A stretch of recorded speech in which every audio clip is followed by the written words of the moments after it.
Hi guys, welcome back to No Code Nation. So today we are going to learn about the sliders, how we can create our own personalized slider in bubble.io. So let's start. Let me create a first new page, slider, create. Then we need to go to database, need to create a new type of data that let me name it to slider. I am creating it. Now we need to add a field as today my slider will be of type image. So I can write it as a name picture. Field type should be image and create it. So here we'll go to this app data tab. Here we can manually or we can just simply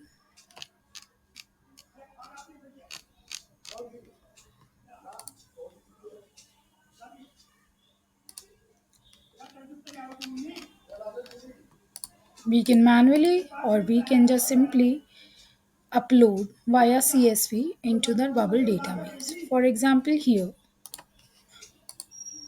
first entry has been created. Now I'm creating another new entry. Simply just clicking and uploading another image. Open, click on create,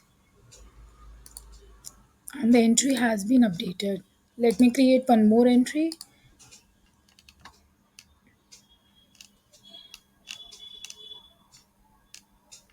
This one. Open, create. Got it. Now these three files for slider images have been added to my database. Now let's go to design tab, change the layout for this to column. Now let's add a repeating group, making it center aligned. Now what I wanted to do is let me make the rows to be fixed to one only, making minimum width to 500. The width will we can check and check according to our needs. I am keeping it fit width to content. Height, let's say 400 minimum. So now we are going to add another element in this repeating group that will be our image. Let me make it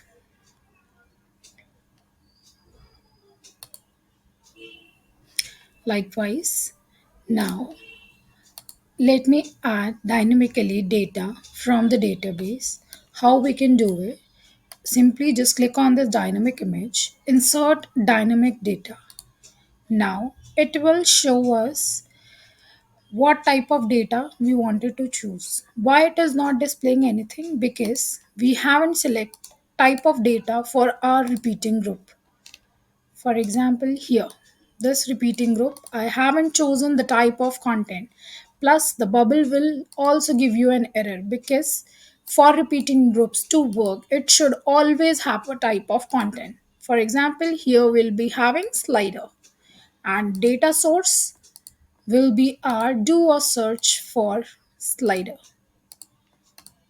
Blue means all of our dynamic condition or content which we are fetching is fine. No errors it will throw. Now, when we go back and click to our image, see, we are having color current cell sliders picture. Now we are able to fetch this dynamic image. So, now what we have to do is we need to add two buttons. One is for previous. Let me just copy and paste it. Another one will be next. I am grouping these two buttons in a row so that they appear side by side like this, giving spacing.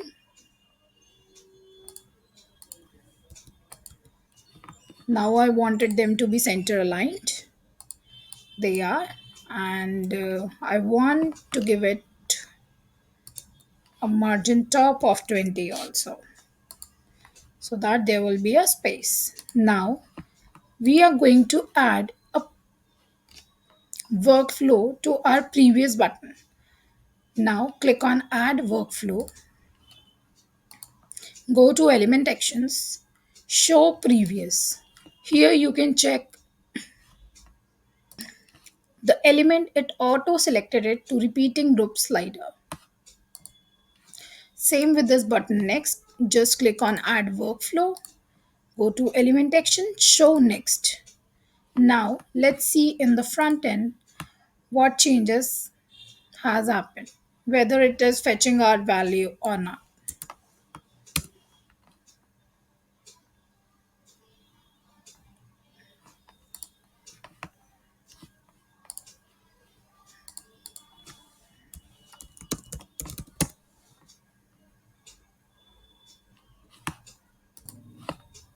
Let me preview it, removing this debug mode. You can see here next, see, next button is working. Let's check with the previous one. Previous, previous. This is how it is working. You can customize it according to your style. For example, here I don't like this border around repeating group, so I've removed it.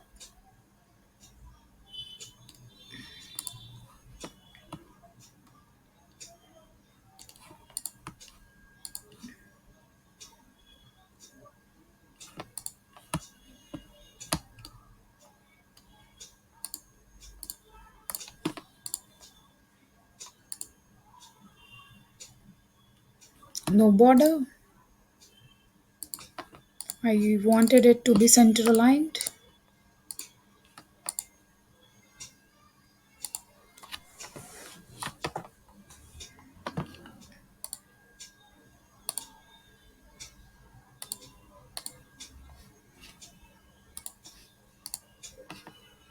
Now let me show you one more condition here we can use with this show next to repeating group slider is this wraparound.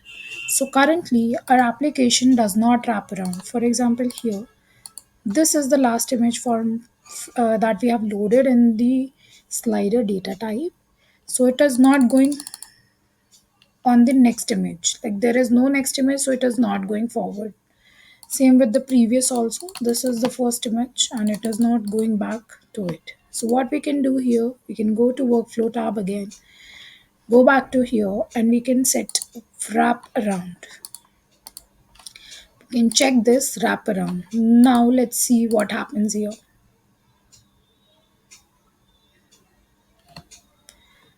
Next, next,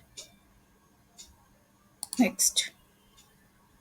So yes, we are going beyond. Like the list is repeating itself. It is not getting stop on the last or first image in case of both previous and next.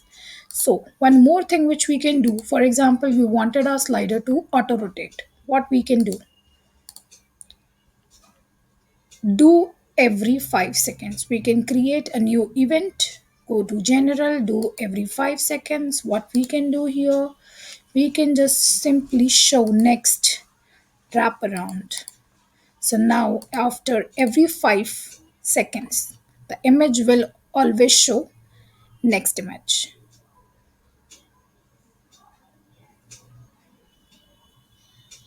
See, after every 5 seconds, it will rotate.